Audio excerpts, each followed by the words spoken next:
Cubby blue blood flowing through our veins. Sitting in the bleachers in the rain. We've shed a million tears and drank as many old style beers out at the game. Let's go Cubby, sonranto. With Michael. Sonranto. And Crawley. Sonranto and the lovable loser.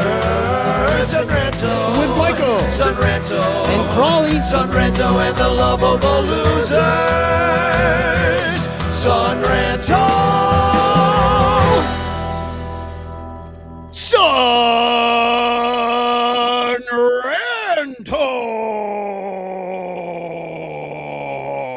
Now that's how you do it, like a sumo wrestler. That's good. Welcome to the Sonranto Show. I'm Danny Rocket. I'm here with Crawley. You heard him in the theme song. He's here now. And Michael Cotton is not here because he's in Iceland watching an eclipse. But he did send in a few videos because this is an all male sack, spelled M-A-L-E, and it show, and also a all bitch clock show. So we'll be taking your questions in the chat. We'll be taking your Cubs fan grievances in the chat, and we'll be adding them to the wheel of grievances. We'll give it a spin, and when we get to the wheel of grievances spinning, I will also drop the link to this show in the chat, and you can actually have an opportunity to come on and spin and take your turn at the bitch clock. So first of all, Crawley, how you doing? I kind of sat there and I'm like, are people really bitching? Because the Cubs have been doing pretty good, but I forgot what show I was on. So now I remember, but plenty to bitch about. It's been things are going good, man. And watching the Cubs kind of hopefully sneak up on the Brewers, and Brewers got a tall task. I think when the Cubs swept them, you looked at who the Cubs faced pitching wise and who they missed.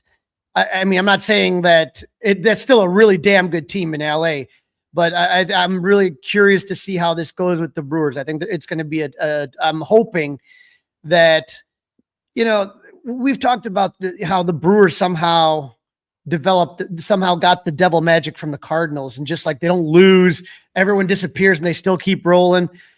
Sooner or later in baseball, I mean, eventually things have to kind of return to a mean somehow. You can't keep playing like 700 ball all season long. So I'm curious to see how the Brewers do. I think this weekend against a Cardinals team that's struggling and the Brewers going up against the Dodgers, I'm very curious as to when we wake up on Monday, what the NL Central is going to look like. I mean, we could be in first place by that point. I mean, did the Brewers play today? I did not look. They played tonight. They played Dodgers. tonight. So I would say that they played a night against the corn game.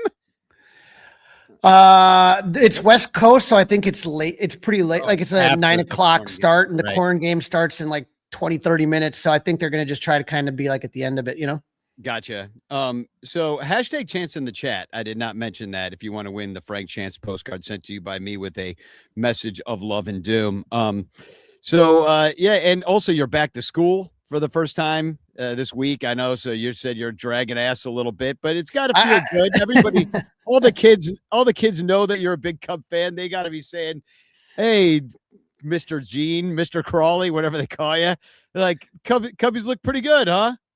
Yeah, there's always a little bit of Cub talk from staff and students, but like you said, it's like I am a night owl. I love being up late at night, and I'm not a big fan of waking up early. So it's kind of like that adjustment period that kind of comes by it. But I'm nervous about next week because I'm going to 2 Cubs Sox game. I'm going Monday and Tuesday, and I'm like, oh, Jesus, this is going to be – and it's still – because we're in August, it's not the 6:40 starts. Like those 6:40 starts, I can get home at 10:30 and get some decent shut-eye. But now you're talking about the 7:05 starts, and it doesn't seem like it's a huge difference. But getting home and driving back from the burbs, it can it's a little bit brutal. And I think I'm going to try to get in on Sunday. I'm going to see if I could sneak in Sunday, and then go Monday, Tuesday, and so that'll be a lot of fun. Obviously, Cubs Sox. Those games are crazy too. Sometimes, right? They can go back and forth and take a lot longer than your regular ball game. Right. And there's a lot of intensity. And then like all of a sudden, like I'm like, if the Cubs lose, then I'm kind of pissed off about it. And then I don't get to sleep right away. I'm kind of grinding my teeth at night and stuff. So we'll see what happens. But like I said, this is going to be an interesting weekend. And like I said, I'm looking forward to Monday. Well, the White Sox did make the wheel of grievances, so we'll have a chance to bitch about them later. I thought we'd get into the mail sack first, and mail spelled MALE. But first, I want to thank our sponsors, Penguin Imprints, the amazing work that Tom Garcia does there. Also, In the Clutch shirts and Billy DeVore. Even though he's a Reds fan, we love him, and In the Clutch shirts, they do a lot of great work for us. Matt Kammer's Permanent Paintings and Permanent Vacation Tattoo. If you need a tattoo, you should go there, get one in Missouri, in St. Charles, Missouri. Matt does an incredible job. I'm inked by Matt. There's my mom tattoo right there. Tight job. And also, last but not least, Fanarchy, the baseball fan app for baseball fans only. There's no other bullshit that you're seeing coming through your feed. It's just baseball game talk and celebrations and crying, like today when we almost got no hit by Cade Cavalli. I did enjoy when Cavalli and Savali were both in the game at the same time. That was sort of exciting to me. It brings you back to the old Harry Carey days when they had Sandberg and Sanderson and Sundberg, and Harry would get all confused and stuff. But that's kind of where my head was kind of going with that. But I mean, Wheelo was talking some shit today in the group chat, but I said, man, sometimes you got to tip your hat. Cavalli came out and this guy was just, I just looked and I said, oh God. And when that happens, sometimes, you say, okay, maybe it's going to die down, or maybe he's going to throw too many pitches. He just was he had a night, man. He had a hell of a game. That was incredible. Yeah, and the Cubs didn't seem to have too much of a great game plan against them at all. So they looked pretty foolish today, which, it happens from time to time, but it just sucks when you had a chance at a sweep and to keep gaining ground on the Brewers, and you did. What I keep telling people, again, with baseball, and the saying happens, momentum is as good as the next day pitcher. This guy was on fire. He made them look bad. The Cubs offense has been looking really, really good. He made a really good offense look foolish.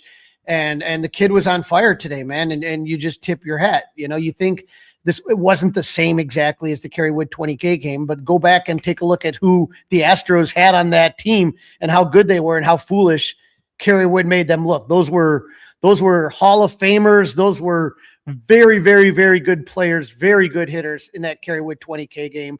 Sometimes it's your day at the ballpark. And for Cade Cavalli, that was just an incredible performance. And don't forget too that Washington has a really good hitting team. They are a really good offense, and they got some hitters there. I haven't talked to our buddy Johnny Anapia since he got married. Maybe now that's what happens. He gets married and he falls off the face of the earth. He's in Bermuda. That's why he's not here right now.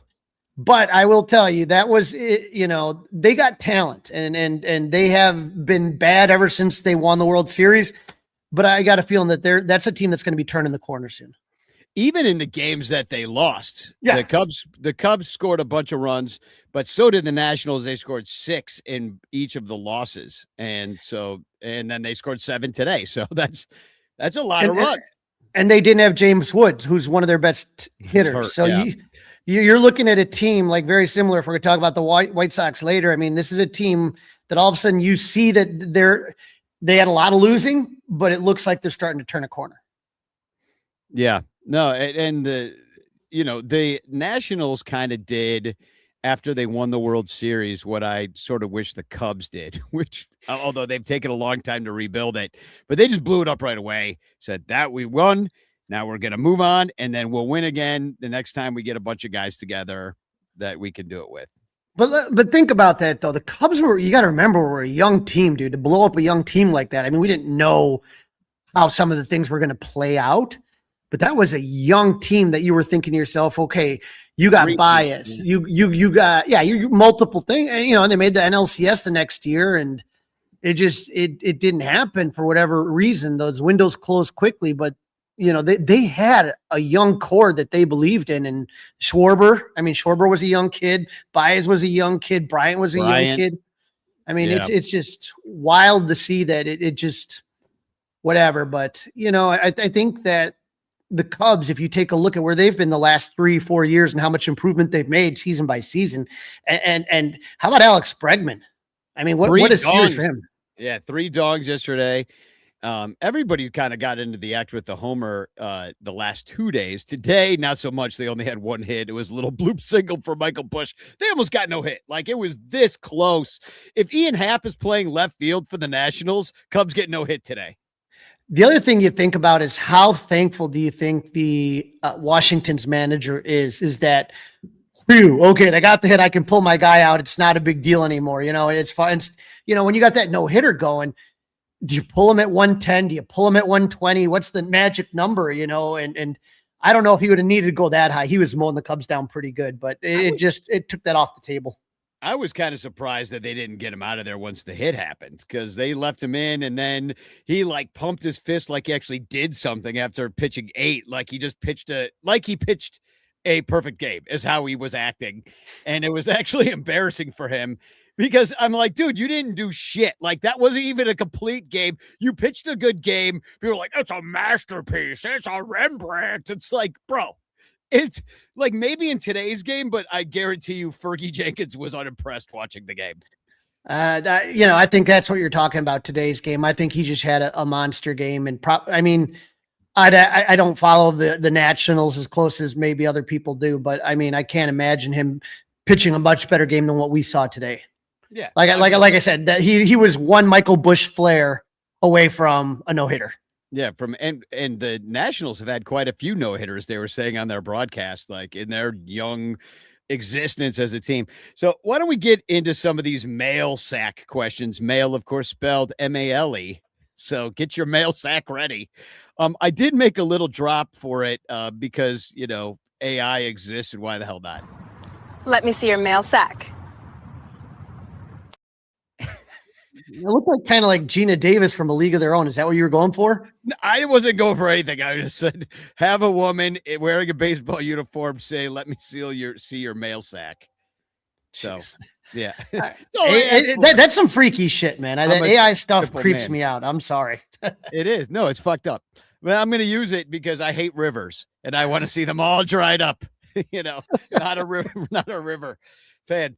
Okay, here's my first question. It was just the first one. This is from David Lowry. He had a bunch of questions on the Sonranto Ranters Facebook page. If you're still on Facebook, join the Ranters page. But he says, and we don't have to give all 5. This will take some time, but maybe some memorable ones. What are your top 5 songs played during Cubs games by the Wrigley Organists? That's, of course, our friends John Benedict and Josh Langoff. I like it, Danny, when all of a sudden it's there's two strikes on a Cubs pitcher and they barely foul it off, and John Benedict plays Alive by Pearl Jam.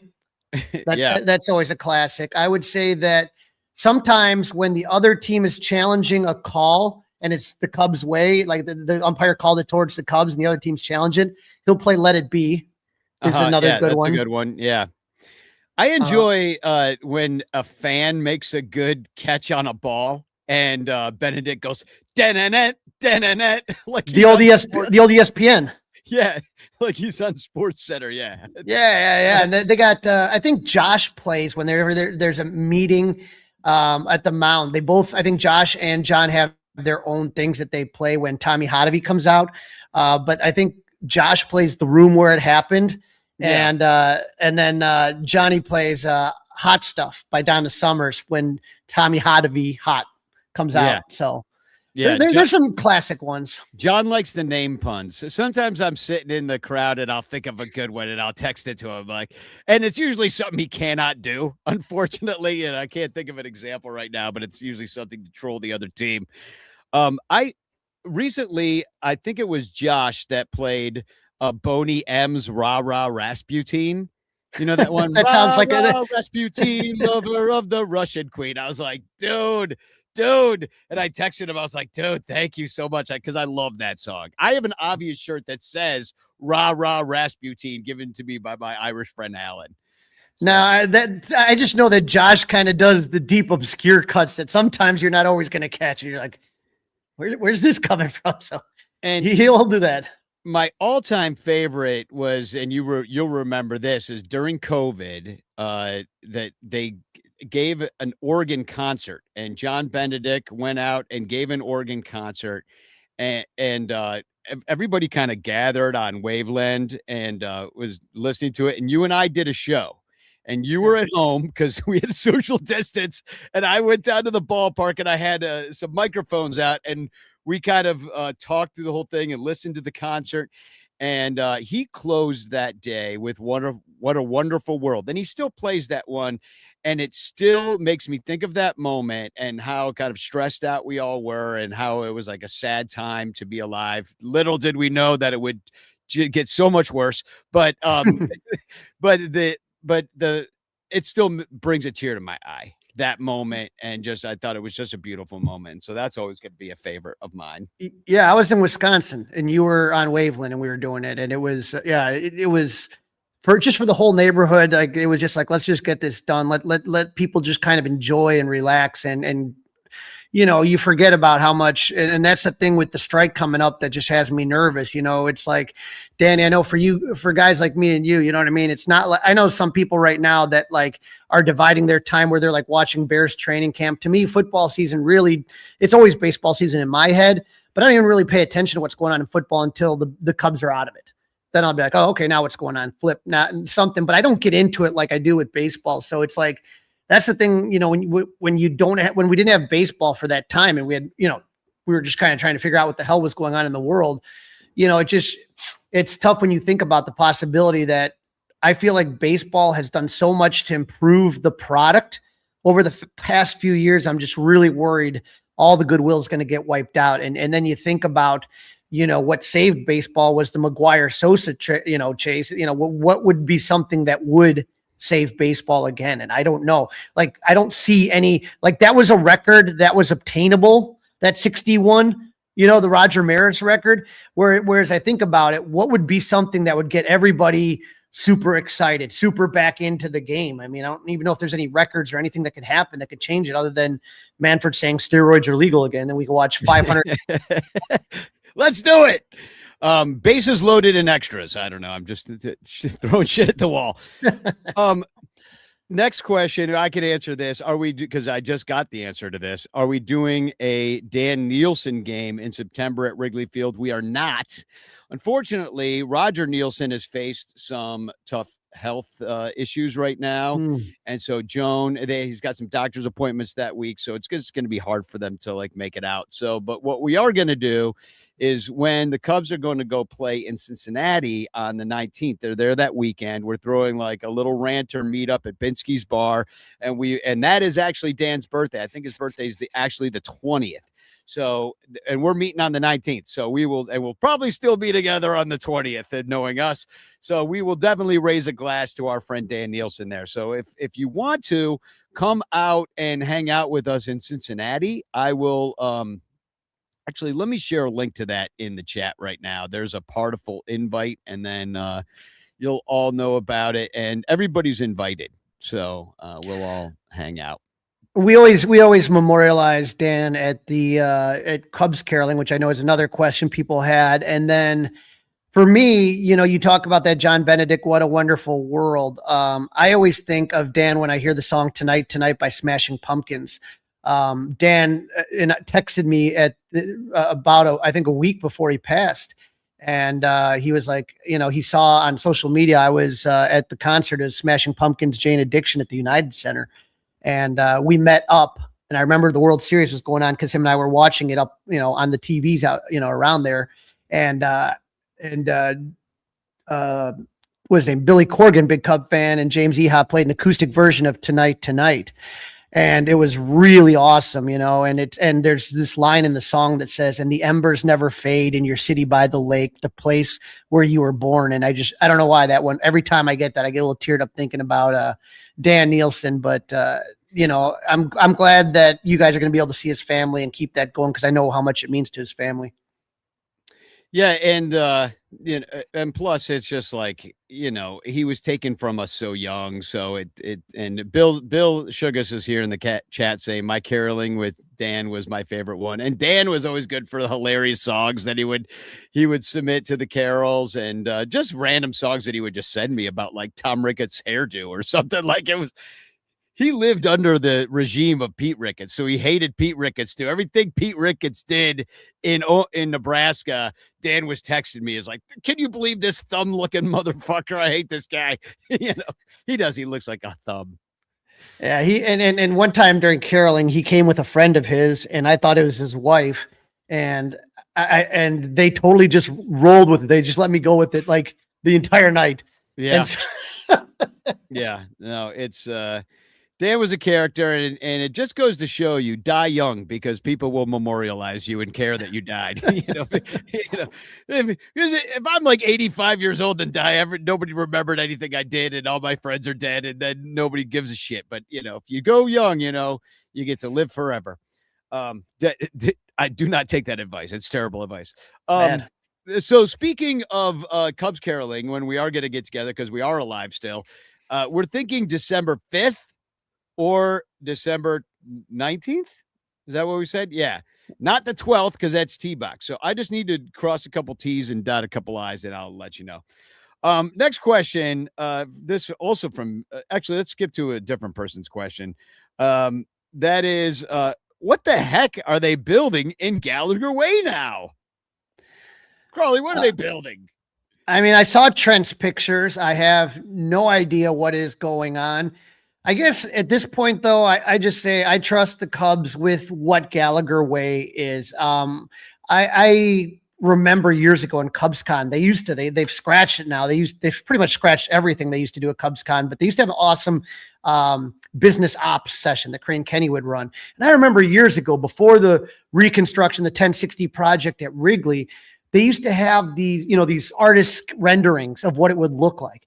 And I was like, if you remember, it was a car wash, and it was the players' parking lot, and it was just like this kind of little shit area. I'm like, you're telling me you're gonna have a triangular building and people playing catch and fountains and all? I'm like, what are you smoking, man? Get out of here. I think everything's looked. Even I'll admit, I bitched when they moved the statues into Statue Row. I was like, no, you can't move the statues. They need to be where I saw them originally dedicated. I don't know what they're going to do. All I can tell you is I love what they did with the championship gate, the arch. I love what they've done with the statues. I took my nephew to his first night game a couple weeks ago against the Dodgers.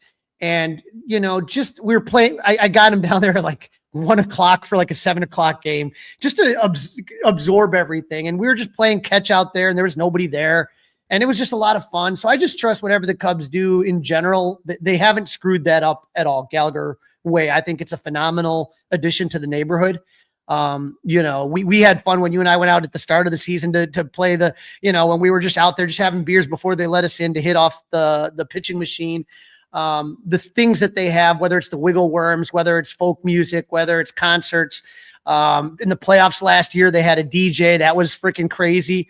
I didn't know who the guy was. I'm kind of out of the loop, as the kids say, but that was Bleacher Bum Band has played Gallagher Way. They had a music festival. When the Bananas played there, they have a banana band that's really fun, and they played out there. They have music before the games. Oftentimes, certain cover bands are out there playing, and so it definitely is. It's probably my favorite addition to it. I never really had a problem with anything. In fact, the only thing I have a problem with is all the ad signage. It's just slapping ads all the thing. I think that cheapens it a little bit, but if you look at the old baseball parks, like there's just ads everywhere for Winston and Camels and, Mama's Little Helper pills and like all the stuff they used to sell back then.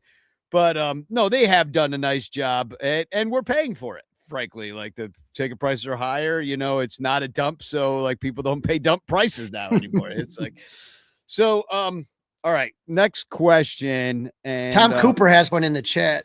Oh yeah. Yeah. When will we find out? This was actually one of the questions. When will we find out if there will be a Cubs convention in 2027? I think it's already canceled, right? It's basically on life support. It's not officially canceled, but the chances of it happening are slim to none.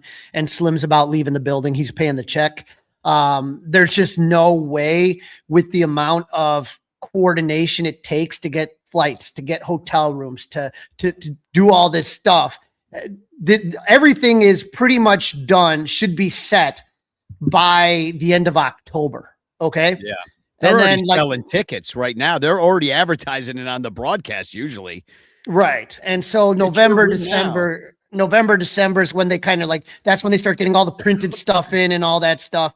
But, if you remember the last CBA, the lockout started, I want to say December 1st, somewhere first week of December. And so if you're telling me that that's going to happen, I just don't see how they have a Cubs con. But Tom, I would definitely say that the hope is with all the players probably needing to get some cash. I think it's going to be a good thing if you're an autograph memorabilia guy like I am or other people are. A lot of the shows, the Chicago Sports Spectacular in November, which it would be before the strike. I think that's going to be absolutely insane. And then a lot of these guys are probably just, try to make some cash. They'll be doing a lot of shows probably in the springtime if there's no baseball. Yeah, it's a shame. I mean, I say we get together anyway, just because we're getting together for Ranter or for the Ranter caroling, but we should probably do something in January if we're around. I want to point out some of the chat here. First of all, Rogue Wave Creative is here. Says, yo. I don't think there's supposed to be a question mark there. Yo, like hello. Yo. Hope all is well. Hope all is well with you too. I know that Lawrence was experiencing some health issues, so hopefully he's doing okay. And Everett Tosher's here saying, good evening, Danny and Crawley, and also hashtag chance in the chat, as is Tom Cooper saying hashtag chance in the chat. Robert Sanchez said hashtag chance. Artie Boucher, I know he's interested in doing some bitch clock later. And Bill Shukas is here also saying hashtag chance. So if you want to win the Frank Chance postcard sent to you by me with a message of love and doom and this beautiful looking parted in the middle hairstyle that they used to employ back then, now is the time to get in. All right, a couple more questions and then maybe we should do our first bitch clock. How about this one? Oh, I think I could take this one. This was, will Pedro Martinez make the playoff roster? And the answer is absolutely not, because there's nobody on the Cubs named Pedro Martinez. His name's Pedro Ramirez. But if to answer the question about Ramirez, I would say, how do you not? I know he's a rookie. I know he's untested. I know he's unproven, but he's hasn't done anything to not make the playoff roster. He's answered the bell, and I know Craig Counsell probably doesn't have a reputation of really liking to play the youngsters over a veteran. I think that's usually most managers, but I think Joe Madden was an anomaly when it came to that. But I do believe that, he's a guy that can hit from both sides of the plate. He can play multiple infield spots. He's a fast runner. So I don't see how he doesn't make the playoff roster at all. And here's another question. And this is, do you think it would be a bad idea if PCA grew a mustache? What do they say? When you are on a heater, you don't disrupt it. Now, if he starts really slumping, I know he's had a couple rough games. Okay, it's something you think about. But right now, remember the no sleeves thing, how everyone was just like, ever since he had no sleeves, people get nuts about that. Ever since Cookie Monster sang the stretch, all the little things that you get there. Rally crack. Remember the rally crack? Rally crack. 10 game winning streak after a rally crack. But I would say more than anything, I look at it as I just went, my daughter is going to be going to DePaul, and she's August 30th. She's moving in to DePaul, and I went to orientation with her the other day, in DePaul.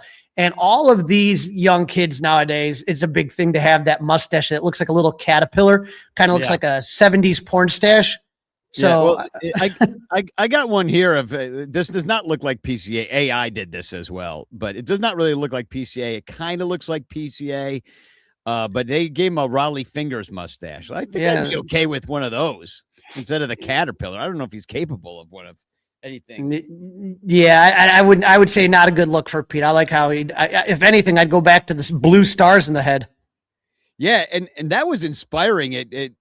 I saw a lot of little kids doing the blue stars in their head. I'm sure a lot of grandparents weren't too happy about that. You're like, why'd you do to your beautiful hair? I think though, Myrtle Beach, I don't think they've had it just yet, but they have a PCA bobblehead with the blue stars in the head. So it's pretty cool one. Oh, it is cool. Did he play at Myrtle Beach ever? Yeah. Oh, okay. Yeah. What, at a rehab? I mean, he was already pretty high up in the Mets. No, he wasn't. He came in low A. He didn't spend a long time there. He was in low A. And then he went to South Bend. South Bend, yeah. I know he played at South Bend. But he started in Myrtle Beach first, and then he went to South Bend. And then I saw him in South Bend for the playoff series, for the championship series that they won. They lost the game I went to, but then they won the next 2 on the road. So that was great. So we'll do some more questions, but at first I think we should do some bitch clocking. We should do a little bitch clocking because Michael Cotton, all the way from Iceland. This is an international show, Crawley. We've done many shows where we're all over the world. And Michael Cotton said, hey, if you want to spin the bitch clock wheel, I will, I'll knock a couple out for you. So I figure I'd give one, and then we'll just to kind of whet your appetite. And then we'll take a little commercial break, and we'll come back and we'll do some bitch clock. I will drop the link to this show in the chat if you want to come on and spin the bitch clock wheel and get out some of your grievance energy.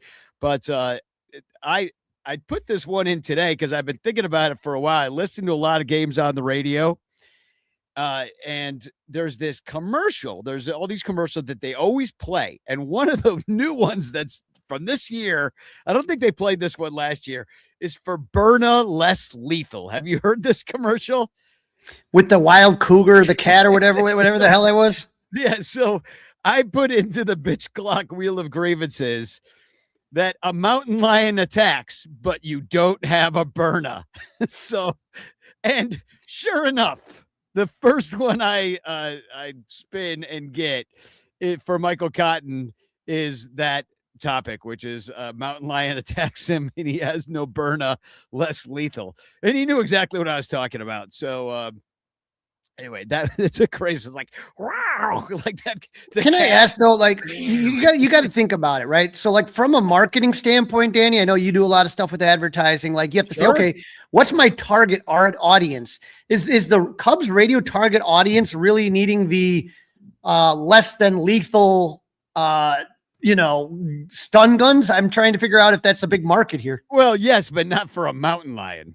You know what I mean? Like it's not, that's not even what they mean. They're like, Berna Less Lethal. You use it on mountain lions. Yeah, that's it. That's the ticket. A mountain lion. You know what I mean? So anyway, let's hear Michael's mountain lion bitching. And then we'll come back briefly and then take a break. Hey, Ricketts. You know as well as everyone else, there are no mountain lions in Chicago. So why don't I just give you the ad that you should be running? Hey, everybody, go buy Berna. That way you can shoot poor people. We call them mountain lions so that the poor people don't know that we're talking about them, but that's who we want to shoot. So get Berna. It'll burn their eyes, burn their skin, burn all sorts of stuff, but it won't kill them. So you'll be just fine. Rich people, we rule. All right. That could sell some Bernas, like zap the poor. I mean, hey, you hear that the ice is getting freaking zap gloves or something, like just to like bring us closer to, I don't know, Third Reichness. If you Did you see Mr. Fourth Row? Mr. Fourth Row just put in Schwarber leads off the Field of Dream games with a home run in the corn. I mean, is there any guy he is getting to the point, and I'm not comparing him to Babe Ruth and the 714 and all that stuff. But if you talk about just like the legend of Kyle Schwarber, he is, like there's man. Like you and I one day are going to be at some old age home and we're going to be talking about these Kyle Schwarber stories. Half of them will be true. Half of them will be exaggerated, but he is just a guy that just like, it's just unreal. Like of how sometimes he just kind of gets there in the moment, like Field of Dreams, first at bat, and the guy puts one in the corner.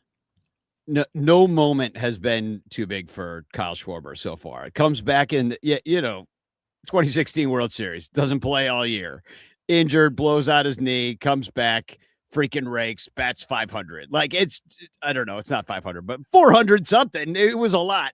We were there when he hit the one on the scoreboard home run. Yeah. I mean, against the Cardinals, it couldn't have happened to a better team. Now, I don't know if you saw this, but Lovable Reunion Podcast is rebranding. They are back. They have rebranded. It's not the Lovable Reunion Podcast anymore, and it's not 2016 stuff anymore, which I'm disappointed because they never had a Miggy episode. They never had a Kyle Hendricks episode. Like, I'm like, wait, you left some meat on that bone, man. Like, how did you not, there's still guys I wanted to hear from. And so a little disappointed in that. I mean, like Davey Martinez, I'd like to have heard from Davey Martinez.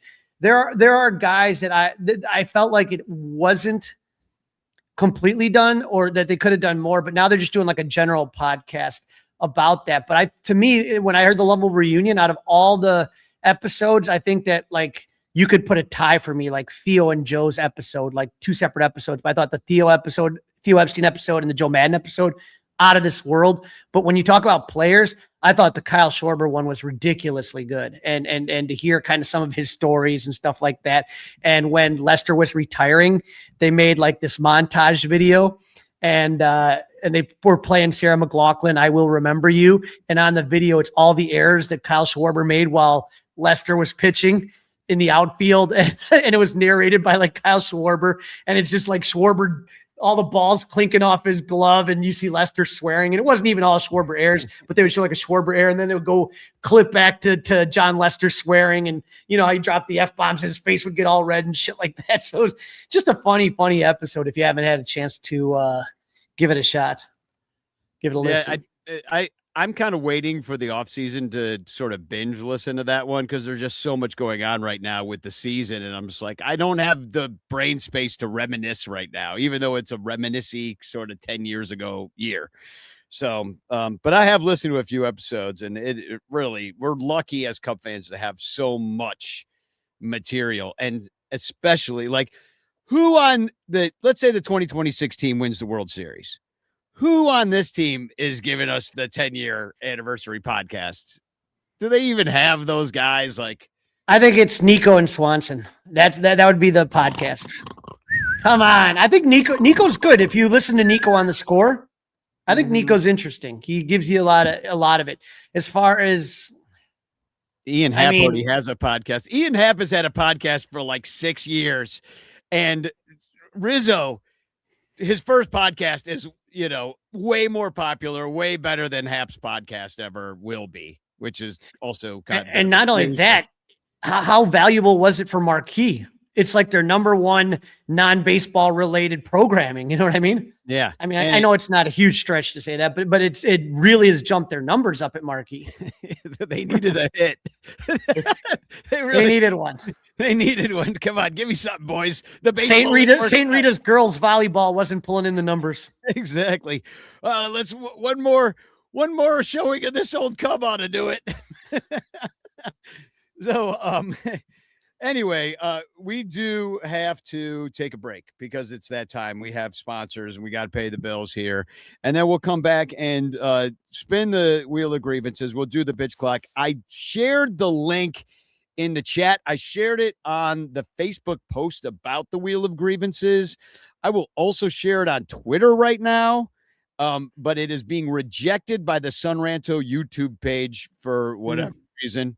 But it's being shared on my YouTube page, and it's also being shared on the Bleacher Bunch YouTube page and on the Discord. So click the link there if you'd like to come on and bitch. I know Artie Boucher said he might want to, but he's probably is at work right now, so I don't know how he's going to do that.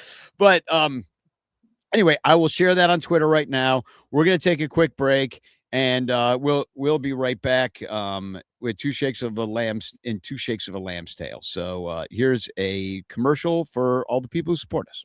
We'll be right back.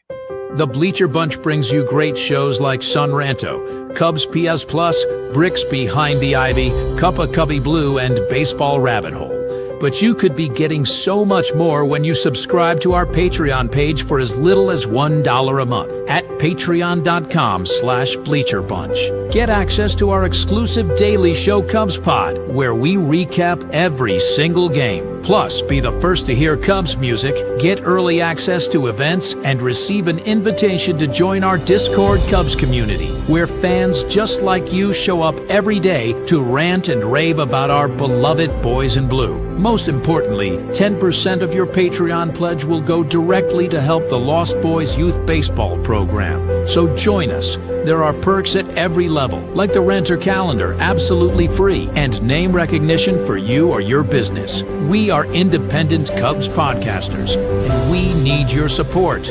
Otherwise, we'll quit. Seriously, we'll all quit. Some of us might even die from your lack of support. In fact, the cutest little puppy you've ever seen will die if you don't support the Bleacher Bunch at patreon.com/bleacherbunch. We promise to spend all the Patreon money on tickets and beer and all the dumb crap we have to buy just to keep our podcast rolling. So give us your money, and we'll waste it far better than you will. Patreon.com/bleacherbunch. Free trials are available, but don't do a free trial. Just join, okay? Okay. Patreon.com/bleacherbunch. In the clutch, in the clutch. Buy t-shirts from In the Clutch. Take it from the Bleacher Bunch. You'll love the shirts from In the Clutch. In the Clutch shirts are comfortable, stylish, and guaranteed to get you laid. Plus, they're proud sponsors of the Bleacher Bunch. Use promo code BleacherBunch for 10% off your purchase. Nice to feel and soft to touch. That's why you will get laid so much. Wearing a shirt from In the Clutch. And you can thank the Bleacher Bunch. In the Clutch, in the Clutch. Buy t-shirts from In the Clutch. Remember the code Bleacher Bunch. Save 10% at In the Clutch. In the Clutch. In the Clutch. In the Clutch shirts actually not really guaranteed to get you laid. Hey there, as you can see, I'm a talking penguin. No, I'm not like the Batman kind of penguin or Ron Say or that dumb fuck Happy Feet. No, I'm the spokes penguin for Penguin Imprints, who makes awesome imprinted items with original designs. And they do custom stuff too. Well, check this out. And this. How do you like this, Chicago? And I love this one. And this might sound a little weird coming from a penguin, but fuck ice indeed. Penguin Imprints also makes custom t-shirts and stickers for your event or organization. And because they're sponsors, listeners of the Bleacher Bunch Network can get 20% off any order at penguinimprints.com with the code BleacherBunch. Okay, that's enough about Penguin Imprints. Now I gotta go find that little bitch Happy Feet and put his smirking beak on the other side of his head. I hate that fucker. But man, do I love Penguin Imprints.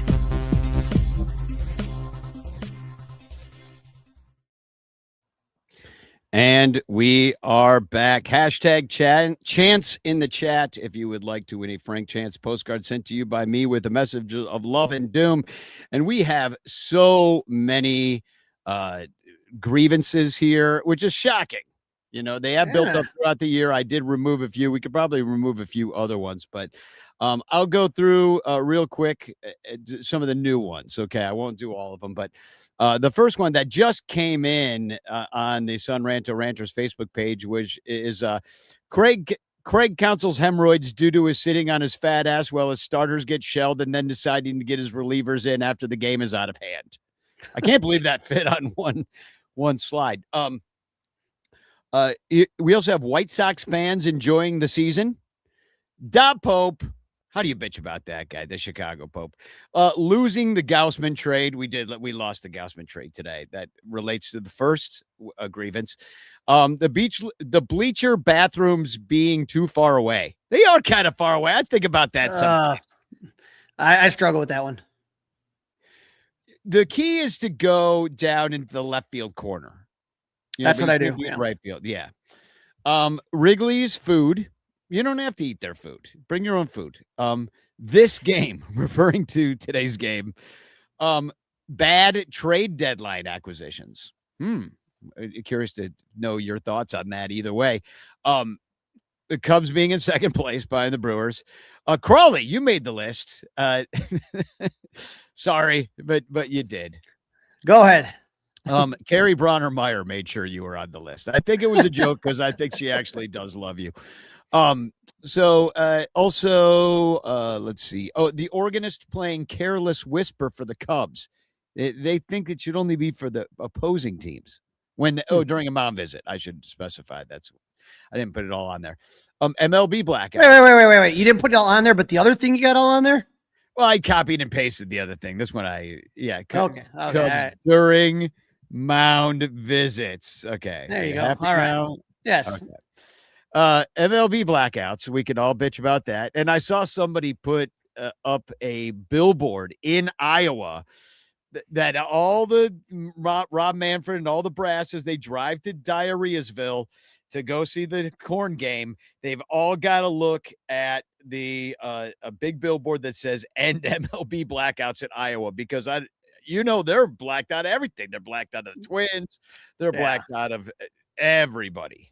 That was always a big deal. Again, I was talking about the business ops at CubsCon. That was always a big deal because you had the Iowa Cub fans, and they would literally watch these kids come through Iowa, and then they couldn't watch them when they made it to the big leagues because they were blacked out. We have a guest here ready to spin the bitch clock wheel. Here we go. Grievances. So let's bring him on. Welcome to the show, Mahoney. Gentlemen, How you pleasure. doing? I couldn't be better to be in my garage right now. My wife started vacuuming like one of the carpet cleaner things, and this popped up on the feed, and I'm like, I got to spin a wheel. You got to Let spin me it. quiet it down and be with some like-minded folks. You do. And we've got plenty on the wheel of grievances, all garnered from Cubs fans all over Twitter and Facebook and all the things that they're angry about. And we're gonna give you a chance to spin the wheel right now. But first, I want you to introduce yourself to everybody. You're from the Monday Morning Podcast. I am on the Monday Morning, correct. I am on the Monday Morning Cubs Show podcast with Carl's Beef. So, Carl, everybody kind of, knows Carl one way or the other. And it's been an awesome experience. We're 3 seasons in, having fun doing it and doing all that. But the best part is the community between not only just like the Monday Morning Maniacs, but the content creators around, the Cubs. I mean, it's a very, very welcoming atmosphere. So happy to be a part of it. And Danny, happy to hop on and spin a wheel for you. Awesome. Well, let's spin this sucker, shall we? I'm gonna let's see. Am I clicking or am I viewing a screen here? Can you see the wheel of grievances right now? I in fact do. Confirmed. Actually, let's go back so we can just see everybody while we spin the wheel here. Let's get this on there. All right, there we go. That nice and big so everybody can see it. I'm going to spin this wheel of. Am I clicking? Well, no, you're just he'll click it for you. Yeah, you. But what you can do is just say go, and then I'll click, and then it'll kind of be like you doing it. Ready? Tell me to go. Danny, I lost sound on you. Oh, okay. All right. If you got him. All right, hit the wheel. Okay, go. I'm gonna hit it. Oh yeah. The wheel of grievances, right, round and round she goes, and you got no Cubs convention for 2027. What I didn't realize was how much I loved CubsCon when I went to my first one. Well, you got first of all, hold on. Let me. I don't know why you can't hear me, Carly. Can you hear me? I can hear you. Okay. I can't hear at all. Okay. I have no idea. Well, will you explain the bitch clock? Can you hear me? I can, Crawley. Yeah. Okay, good. So with this bitch clock, you have, 1 minute to 30 seconds. 30 seconds to have your big complaint about there being no CubsCon in 2027. Are you ready? Easiest thing for me, pitch clock starting. Pitch clock. You have 30 seconds. Not having the fans be able to get together in one cohesive, well put together and organized event as it always has been in the past. From that said, my first CubsCon, I was like, holy shit, what an experience. Not only to get to interact with the players, but really the fans and the community is just a sight to see and beloved to me. And the fact that they had to cancel it likely because there's going to be some sort of in the air lockout, what all you could say about that? It makes sense, but it sucks. Stop your bitching. I'm clear. I got clocked. I can't. Did I mute you? I don't know. What the hell's going on here? I'm definitely a mutable character amongst the Cubs community. Browser based. I don't know, guys. I apologize. I should have had the full setup. No, I can hear you, so that's good. And Crawley can hear you, so I'm gonna exit and come back. Hold on. I'm gonna do the whole let's power cycle this thing. that sounds good. I will tell you though, Danny. I knew you want to bitch about this. Well, here's the thing: is that I understand with the current players, right? But that doesn't mean you couldn't put something together. And I know this is going to come down to you and I doing something again, the unconventional part 2, because you could do something, and it doesn't have to. You can think outside the box. I know that phrase has been beaten to death, but you can say, okay, we can't have a Cubs Con as we've traditionally had it, but let's do something different, And I don't know if alumni players would not show up out of solidarity or something with current players. But I mean, I've gone to 26 straight Cubs conventions, and this is that's my jam. That is my jam. I love Cubs Con. Honestly, it is the event, the winter time, that I just love the most. How much fun we have there. Danny, how many times have we sang songs at Harry Karaoke? Opening ceremonies, ordering the pizza before the whole thing kicks off. I mean, it is my happiest moment, and they're going to take it away from me, and it just fucking pisses me off. Yeah, it really does suck. And Mahoney, can you hear me now? Loud and clear, man. I was on wrong browser choice earlier. No, and I agree, because you mentioned before we even when you first came on about the Cubs community, how supportive everybody is, how everybody's kind of like a big family, and that more so than seeing the players, which big freaking deal. You see players all the time. I like seeing, but who I really like to see is all of us and hanging out with the people that I've met over the bunch of years that we've been going to all these games, and the whole Wrigley Cubs community, people and the Cubs have a diaspora all over the country, all over the world, and so to be able to commune with those people, and we're going to do it anyway. Regardless, we're doing something. Yeah. But we've done it before. We'll do it again. I mean, it's just a matter of, I just think that, I know it sounds weird. If you're not a Cubs Con fanatic, it's bizarre, but there's nothing more fun than literally sitting in the lobby and drinking a beer with John Lieber. It just is. It's just a bizarre ass situation, but I just have stories upon stories about Cubs Con, and just we lost a couple because of COVID and the pandemic and all that shit. And now to lose another one for literally nothing more than just MLB needs to get it together. They need to get it together, and they need to say, hey, you know what? We recognize how strong and powerful baseball is. People are tuning in. And I have a friend that's like, he's a basketball guy. He's a basketball coach. He's like, you know what? Ever since they made those changes, I can sit through a basketball game now or baseball game, and I'm not bored. He's not a natural baseball fan, but it's no longer 3.5 hours of watching guys scratch their crotch and spit all the time. It's actually the game is moving, the pace is moving. It's fun. It's an enjoyable product, and they're just going to kill the momentum. And that's the worst thing. It's a self-inflicted wound here.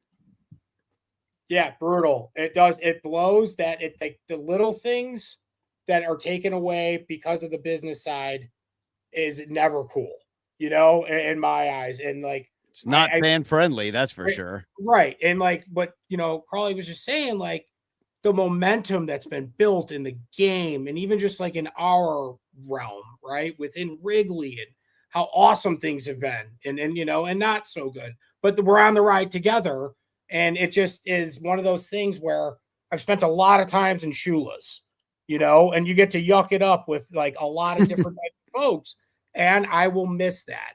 It's not only the people that you see regularly or hear or talk to, it's the people coming from everywhere. Mm-hmm. So I think that's what I think we're going to miss the most. And it just sucks. And I hate to say it, it's the nature of things, but It speaks Especially, larger volume. can you imagine if we win the World Series and have nowhere to celebrate it together? It's like, what the But hell? keep in mind this is not 1994 when Danny, I know you and I were in high school and shit like that. This ain't that, man. These kids and other people have a lot of other choices that if you sit there and you say this isn't an option, they're going to move on. And you may lose part of the audience. That's again, when Danny and Mahoney, you look like a young man. But old guys like us, when we were growing up, there was 3 channels, 4 if you count Channel 9, and that was it. You didn't have all the options that you do now, and that's why TV revenues are going down. That's why attendance is going down in certain places. It's never going to be what it was in the 80s or 90s when you talk about big money and TV deals and that kind of stuff. But if you lose what you've built over the last 3 years, I don't know how much baseball is going to be able to come back for that. And that makes me worried. Right. Put you back 10, 15. So I think we should bitch about something else because there's plenty on the bitch clock. But Mahoney, would you like to take another spin of the wheel of grievances? And And now you see how it works, that you have a 30-second clock and you have to bitch during. So you can bitch longer on your own time if you'd like, though. There's no. That's fair. I want 30 seconds. Keep it tight. Yeah, exactly. I could do an hour on bitch clocking about CubsCon being canceled. I know. I was like, oh man, thank God Crawley didn't get that. We'd have to it'd be like a Jerry Lewis telethon. All right, here we go. I'm spinning the wheel of grievances. Let's see what we get this time. And oh no, we can't do this again. Yeah, all right. Just kind of roll it again. Over the same stuff. It's basically the same thing. Yeah. So I'm gonna spin it again. Here we go. And the wheel of grievances has come on. Oh, White Sox fans enjoying the season. The White Sox fans enjoying the season. Are you ready? I am. This is great. Bitch clock. You have 30 seconds to bitch. All right. White Sox fans enjoying the season. It is a double-edged sword for me. I like to see better baseball in Chicago. However, my father is a Southsider, as am I, but a giant diehard White Sox fan. And the fact that when their team is good, you receive more jabs about yours. When they're not so good, you don't hear as much. It's not so much the team that I hate, it's the fans that I can't stand. And I love a lot of them. They're my family, but that's how it is. Stop your bitching. I also have Sox fans family, and it's true. It's like I hear when the Cubs are doing shitty, I hear about it all the time. It's like, hey, how's the basement doing for you? I'm like, the Sox are. And they're just happy they're at 500. They're 500, which they haven't been for years. But I totally agree. Crawley and I know we grew up in the same area in the northwest suburbs, and it was like, it was like a religion. What religion are you? There were fist fights. There were fist fights in the schoolyard over Cub Sox. I believe it. Yeah, I mean, I'm not that much younger, believe it or not. No, I shaved earlier today, Yeah. but honest to You God, look good, Mahoney. it was very much I'm from Mount Greenwood originally, grew up in Orland Park. Oh yeah, I got that's Sox drafted by the territory. Cubs, Sox territory. My dad tried to bring me along, couldn't do it. Played Cubs in Little League, went to Wrigley because my grandpa had season tickets, and that's it. It's too easy for me. Yeah, but you're fighting an uphill battle, and then I just gravitated more and more to the north, and now I live on the northwest side, which is still there's a lot of contention, but it is what it is, and that's a 2 baseball teams. How about a Cubs Sox World Series? I mean, we're both making the playoffs if the season ended today. In fact, I think the White Sox get a bye somehow because they get a bye. Yeah, the AL is poverty. Wow, I mean that's insane. The fact that they would get a bye if it ended today, I would take it because I'm sick of talking about the what ifs too. Let's see what happens. Like the Red Line series, that would be. It would be fun. The last time the Cubs and the Sox played in the World Series, there was no red line. 1906. It was like a horse-drawn the horse-drawn carriage Wells Fargo wagon series is what they 1906 World Series. White Sox win it, but people do think that the Cubs threw the series. Yeah, yeah. No, and didn't they think that the 1919 White Sox got the idea to throw the series from the 1918 Cubs, who actually threw the series, and that's why the Red Sox won their last one? 1906 is really the one that people are like, that Cubs team was ridiculous. And then they won it in 07 and 08.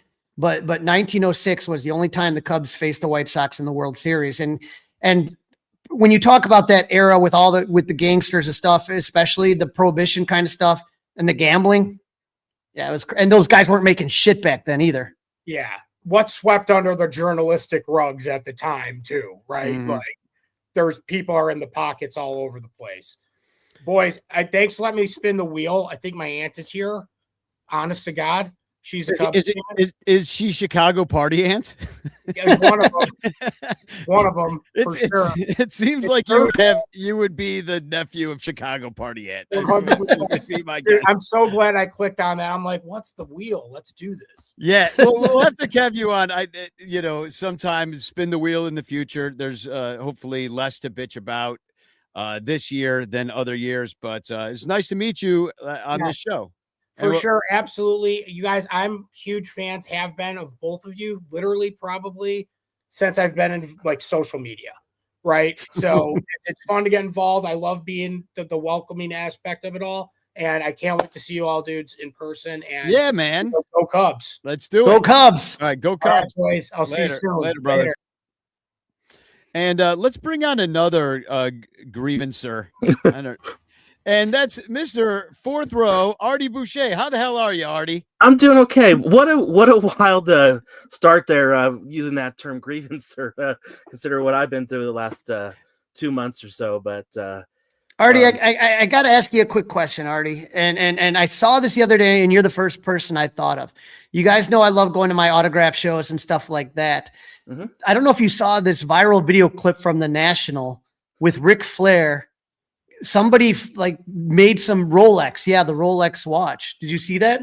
yeah, I did. Yeah, it was something. I guess it was great. Something that I guess he had to sell off or lost or whatever, and a fan basically replaced it for him. I mean, and he was moved. It's great to see that kind of fandom. So fandom is in all kinds of different genres like that. So Yeah, and I don't know if you saw today that the Chicago Sports Spectacular, because it's gotten so big, there's a whole new subgroup of people that are looking for it's called like the Hollywood event or something. They're adding it. So this is going to be on the second floor of the Rosemont. So it's basically going to be actors and actresses, because it's become like a bigger part, like non-sports guys, but people who want autographs from, say, celebrities. Like, I know Tara Reid was in there in November, and there was this bizarre story involving that, but it's kind of interesting when you kind of take a look at it.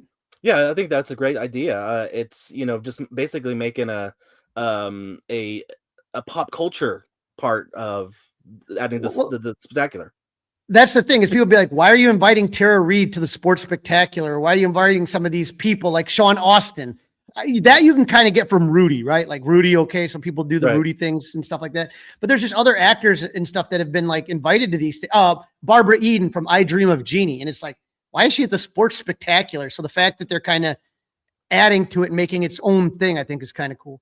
Yeah, I definitely agree, and I mean, hey, if you can do it, why not do it? Yeah, it's fun. So, Artie, are you ready to bitch? I will try my best. It's when it comes to bitching, that's all you can really do is try your best to bitch as well as you possibly can. I will share the wheel of grievances, and just say go when you're ready for me to spin the wheel. All right, let's go. All right, let's see what you get. Oh, I'm excited. This is fun. We should do this after every Cubs loss. Oh, bad trade deadline acquisitions. Ooh, I don't even know if that's how you feel about it. But Jeez, when I get my turn at the bitch clock, I'm going to get something dumb like lockouts or blackouts. I mean, all the good ones are getting taken. well, you're next. You got to go at some point, Crawley. So here we go. Oh, wait.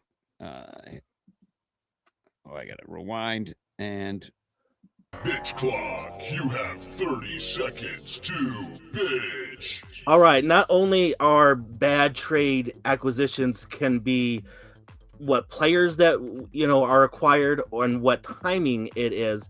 I think most importantly is timing. So if you wait till the very, very end and then just get something in just so that you can say that you did a trade, that's probably the worst that you can possibly do when it comes to the trade deadline and trade acquisitions. Nice. Yeah, I always think of Michael Soroka as right. being a bad trade deadline episode. This year they're trying. Gauss been maybe left in there a little too long today. Maybe Craig didn't know how to use him. Was not impressed by who's the other guy? Clay Holmes. We'll see. He's coming off IL. He's coming off IL, yeah.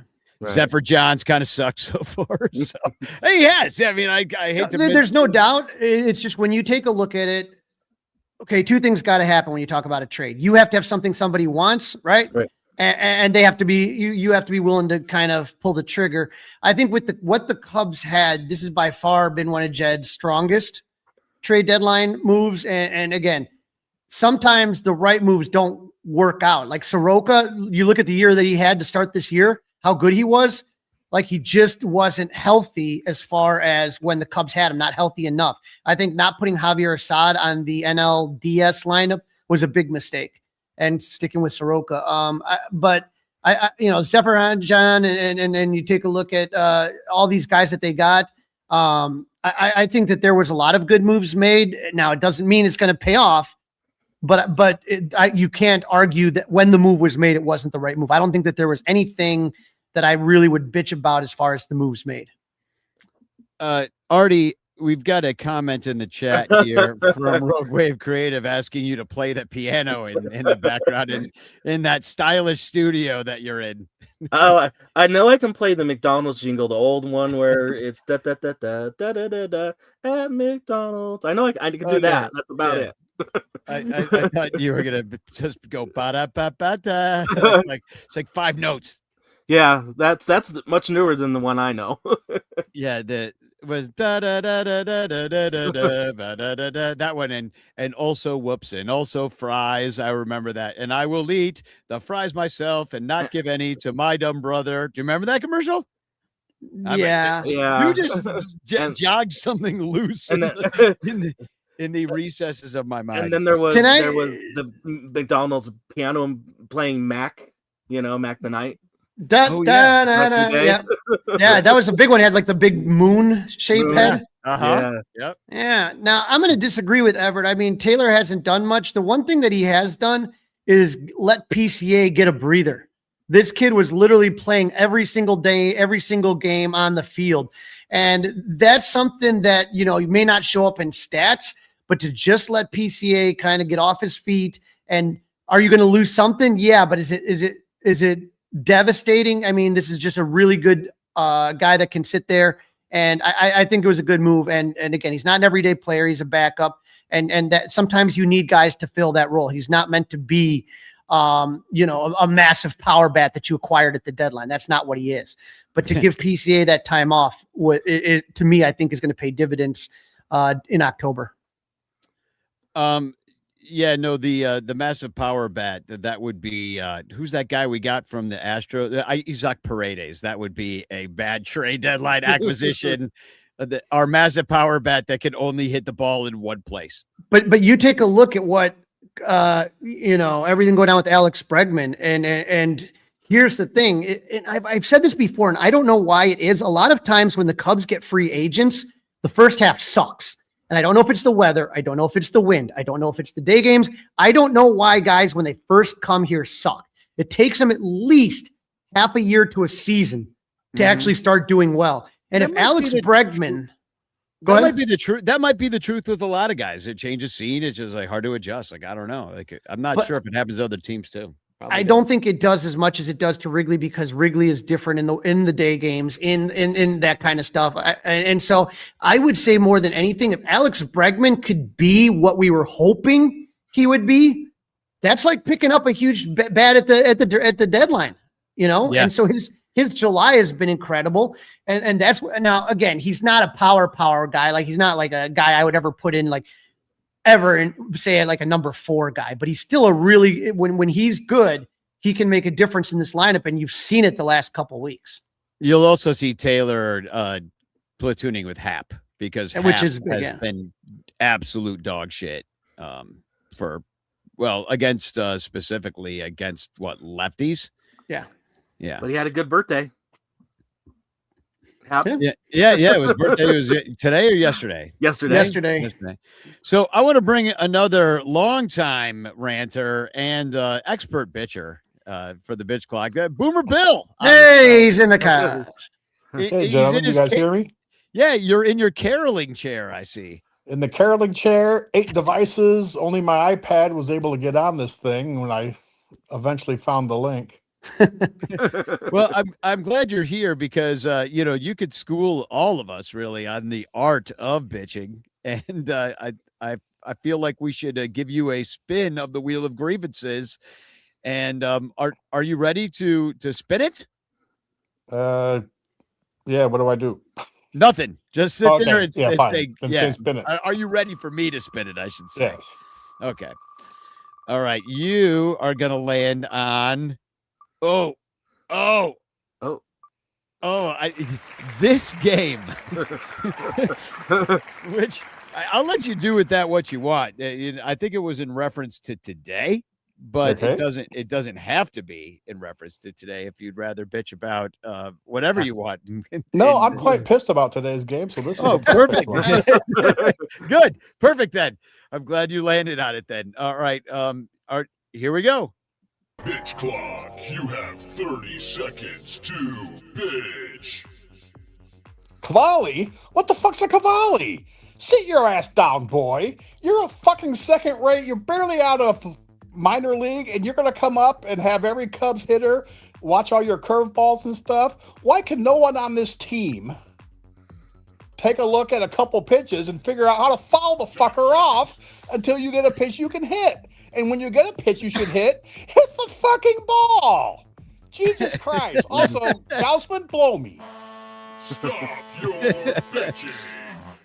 The other thing about Cade Cavalli that's, he's a two-way player. He's listed as like a first baseman too. Yeah, he's first baseman and an asshole. And first and third baseman and starting pitcher. He's got a register of batting. He's got 10 at bats for DC. I don't know if they're going to use him in the Ohtani way, but yeah, Cade Cavalli. But see, this is why pitchers should get to bat, so to have a chance to drill that fucker in the back. Well, the 2 days in a row, right, with these young Nationals pitchers, Cade Cavalli's, this is his second year. And I believe, who was the guy yesterday that was from the Chicago suburbs, whatever that dude's name was? Yeah, I mean, they got a lot of young talent. I'm telling you. Man, if they had a bullpen at all, they would at least make the playoffs. Yeah. They scored more runs than anybody. And maybe find out who their pitching coach is. And, hey, you want to do an internship in Chicago? Shit. Yeah. Well, really, their hitting coach is really what we need. Although we are neck and neck with runs scored with the Washington Nationals this year. So, these were two pretty potent offenses, and we almost got no hit today. So, I don't know. When you look at the alleged talent, right, Washington shouldn't even be allowed in the stadium, just like the Brewers, right? The talent level should give more consistent results. And yes, we're doing well, but my whole fear is that we're going to face 3 dudes we've never seen in the wild card game and go home early and ruin my winter. Well, at least I think in the wild card game, when you're actually facing those teams that are going to make the playoffs, we probably will have seen those pitchers and have some sort of book on them. It felt like because that rookie yesterday was Walker strikeout with that guy. And the Cubs didn't seem to have much of a game plan on him because they struck out a bunch. And then today it was well, hold on. They were able to get long drawn out at bats, and that kid ran out of gas early. Mm-hmm. All right. He ran out. Yeah. You saw him. He was Well, gassed. He walked everybody. He threw a bunch of pitches. You know, Right. So you take pitches. You don't sit there and they're not Cavalli, swinging though, at it like a just- I mean, mosquito. he just shredded. I have not seen the Cubs look as bad as they looked on offense in a game this season like today. I'm just telling One you, hit. right? I'm telling you that kid had no hit stuff today, and with no hit, when you have a guy get a no hitter, a lot of things have to go your way, and sometimes you need that phenomenal defensive play. And Danny, I think you brought it up earlier. If they have a different left fielder, maybe that play is made, and Right, that's no hitter. I was actually pissed that that ball dropped in because I actually wanted the no hitter. Yeah. Just because that's how good he was today. Yeah. And it's definitely bitch worthy when it happens to your team. Yes. And the fact that there was like maybe 4,000 people that actually got to see it. Yeah. Yeah. They were chanting. They were singing some song after the Nationals won too. Or after they scored, I mean. They were singing some song, some national scoring song. On the red line early. Let's go to Walgreens. Yeah. Celebrate. So I say we take another spin of it. Artie, are you up for another spin? And Bill, are you up for another spin, or you got to be somewhere? Well, the coffin isn't ordered yet, so I think I'm good. and just so you guys know, if it was the postseason, if the season ended today, it would be, from the way I'm looking at this math wise, it would be a rematch of last year's postseason. Us and the Padres? Yeah. Padres are a game up on are 65 and 57. They're right behind us. So it would be the top two seeds would get buys. So right now, as of today, actually, this gets crazy because Dodgers and Atlanta are tied. So the Brewers and then whoever would finish with the best record between those two teams. And then let's say Atlanta hypothetically would then take on Arizona, and then the Cubs would take on the Padres in Chicago. And you know the Padres want revenge from last. Oh, hell yeah. Yeah. Oh, they definitely want revenge. They'll come So did we prepared. for 84. Yeah, and we got it, and now we're gonna need revenge for 2026. Revenge. I was listening to the Penguins imprints ad. I was listening to the Penguins imprint ad, and it mentioned Ron Say in the commercial. There's Ron Say is signing in Ohio, and I'm sending something out to him. So good old Ron Say when we're talking about 84, and Bill Goldberg's going to be there, Mr. Third Row, Artie. All right. So he's next. What's the 1984 lovable reunion duo? Like if they did their own Steve Trout and Sutcliffe? I would say and the My Pillow guy. No, Sutcliffe would be Sutcliffe, yeah. Sutcliffe would be brilliant. Smith, Lee, not a podcast type of guy. I would say definitely Dernier's good, but I would say unfortunately with Sandberg and Sutcliffe would have been a great podcast. It would have been a great podcast. They were hilarious together. But Sutcliffe would definitely have to be on it. Somebody needs to produce that show though. And all right, cool. I'm gonna spin the wheel again. And this one will be Artie's. You and I haven't taken a turn yet, Carl. It's because we've had all these guests on. This is awesome. We should really do this on the regs. Twinkle D. Oh, God. And Twinkle Dumb. That was made for Crawley. Yeah. Crawley, you want to take it? No, go ahead. Oh, no, you can't. Yeah, I mean, I know you're chomping at it. Well, we can bitch about Twinkle D and Twinkle Dumb on our own time. In the meantime, 30 seconds to bitch. So Twinkle D and Twinkle Dumb, I just love this whole thing because it's actually a paradox because I just love that it was misspoken, mistyped, and I think Carol would be so pissed off that his reference was misused, but in a case it actually kind of worked out, and I just really feel that it was a great call out and actually put him out there, and now they're getting their receipts.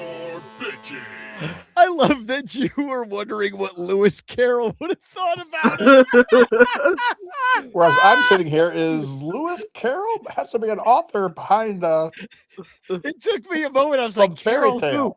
Carol O'Connor? I'm like, Can you take a look right there? Guy Sirius has something in the chat. Put that up there really yeah, he quick. says Bob Dernier is awesome and full of great stories. That's so just so you guys know, I've gotten involved with a group called SOAR, and they are going to be having a golf outing the Monday after the Cubs Hall of Fame ceremonies for Jody Davis.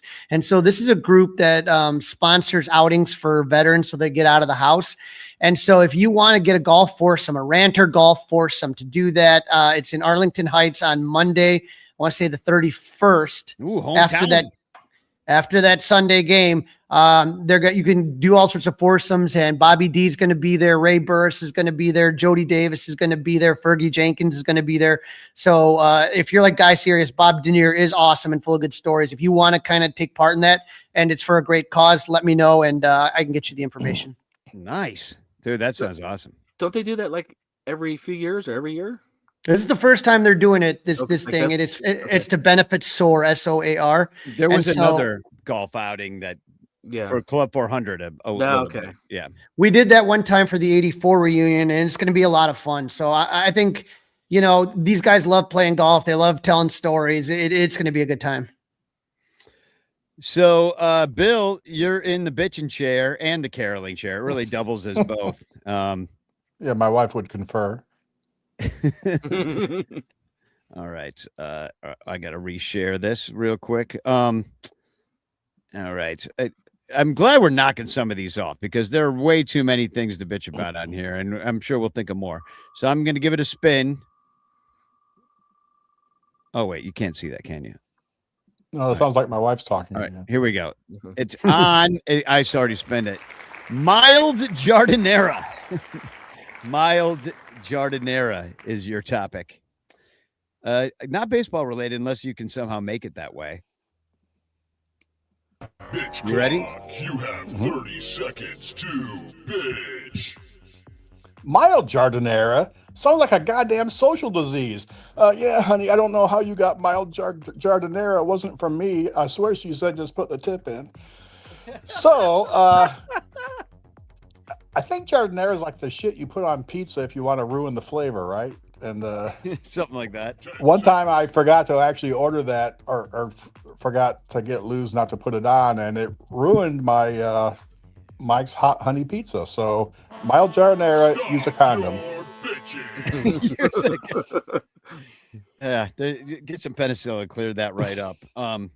I accidentally bought mild Jardinera. It was, when they have the mild right next to the hot, and then like somebody I actually didn't think it came in mild, to be honest, because that was a spicy pizza. Yeah, it does, and even the mild got a little spice. It's literally peppers. I mean, it literally tastes like spice. But they don't have those in Indiana. Plus, I'm white, right? So I don't have any spice tolerance. So, Crawley, why don't you take a spin of the bitch clock here? I'm just glad I didn't get mild Jardinera. That's the first one I didn't want to chomp at the bit at. I'm sure you'll get a good one here. Can you see that? You can't, right? All right. I'll just take your word for it. There we go. Here we go. Now you can see that, right? Yep. All right. Spinning it away. And you have received. Oh, yes. Yes. Yes. Crawley made the bitch clock.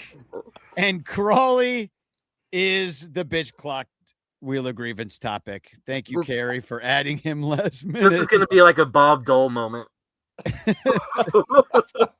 Oh, my dear. He's having a stroke. Oh, my goodness. I'm not going to give you any time to think. Bitch clock. You have 30 seconds to bitch.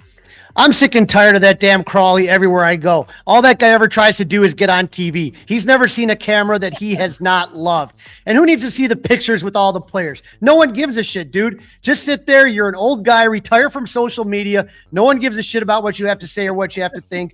You're wrong. You never complain about everything. You're in bed with the Cubs and they give you everything you want. You're a little baby. And Go fuck yourself, Crawley and Eric Wheelo. Yes, Brilliant. You stuck the landing too. That was beautiful. I was like, oh, am I going? Oh, he's got to get Wheelo in there. Got to get Wheelo in there. Oh yeah, fuck Eric Wheelo indeed. No, that was great. I always want to make fun of you every time, like a guy like hits a home run in the game, and then here comes Crawley's picture of him with that guy. And I always want to comment. And I did a few times, just being like, "Oh yeah, I'm sure he hit that home run because you took a picture with him." You're the lucky charm there, buddy. 2 years ago at spring training, it's the Cubs. He's the Cubs baseball magic. They don't have a home run celebration thing, right? So we can just get a cardboard cutout of Crawley, and they could do that. Yeah, like I'm just like this, and when they come into the dugout, they can just all be high-fiving me. Yeah. Do you remember in COVID when all the fans, or not, we didn't get it, but many fans of other teams got to do the cardboard cutout thing where you paid money? I was so sad we didn't get to do it. They're like, nah. I'm surprised that Ricketts would leave money on the table like that. But anyway, I guess it's my turn. I haven't gone yet, so I'm gonna spin my own wheel, just like Crawley bitched about himself. Hope my name doesn't pop up there. I don't think you're on the. We'll have to add you. Oh, all right. Cubs fans not having each other's backs. Oh, I like this one because this one.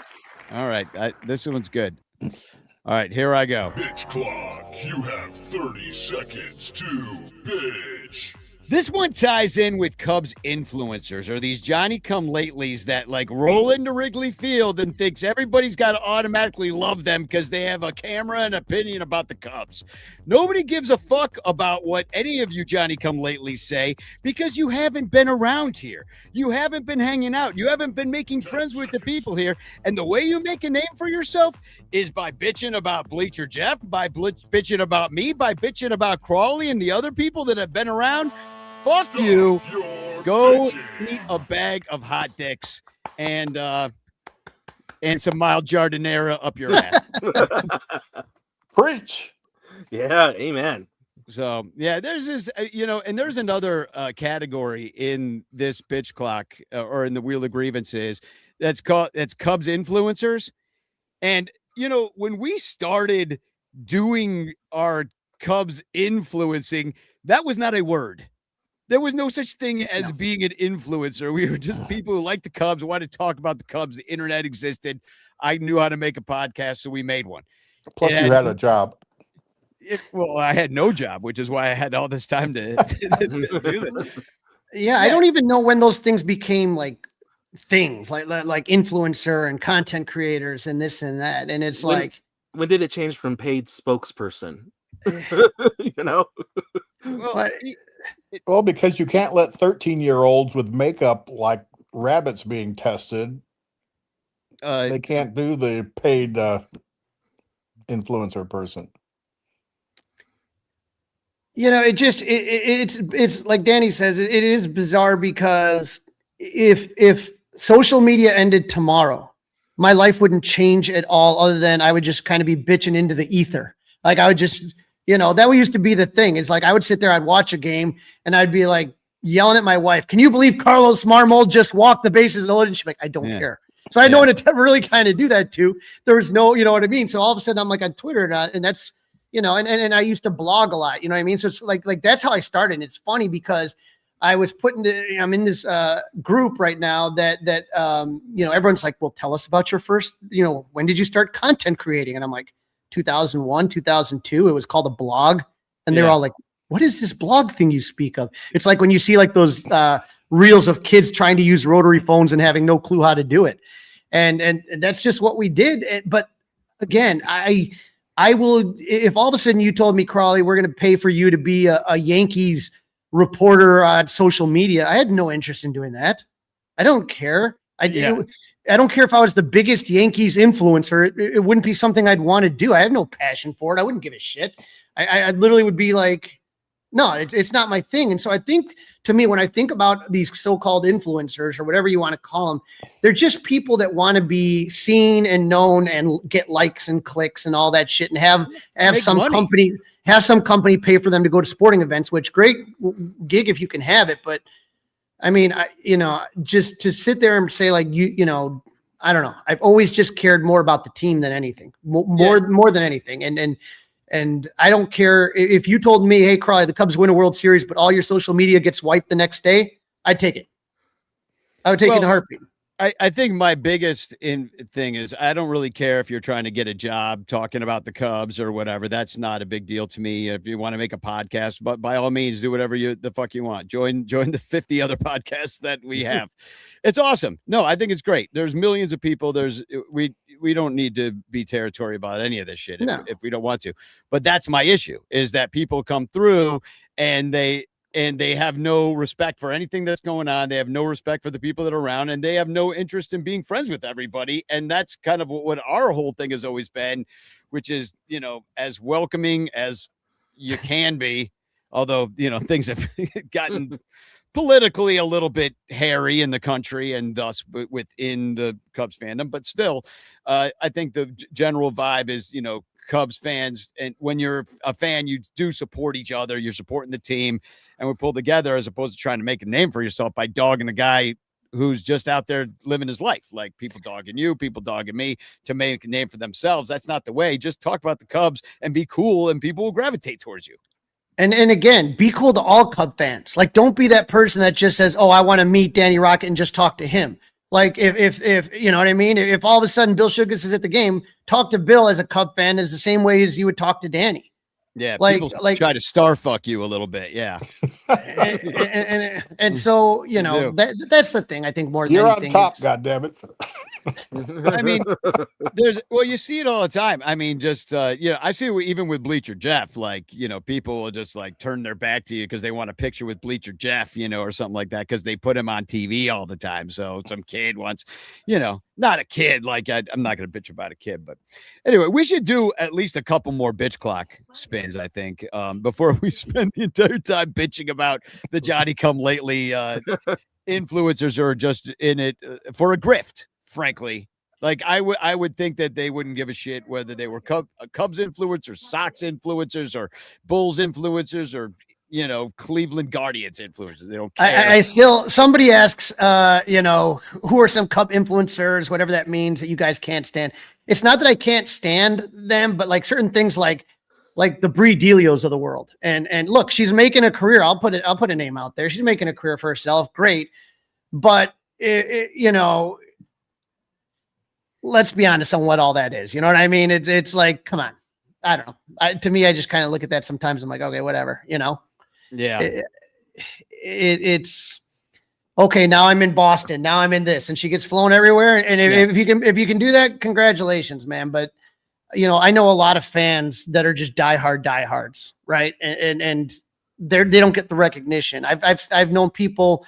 When you talk about people that create things, how many years has Randall J. Sanders done just phenomenal creative fucking things? Like Danny, that's what first got me hooked on Danny Rocket, is just like, wow, look at what this guy creates. It really is something separate from everything else. And so there's certain people that I just sit there and I'm like, okay, congratulations. You're an attractive young girl, young woman, whatever. But like, what do you really bring into the table, man? Right. That's kind of what I kind of look at, I guess. Mild Jardinera. Exactly.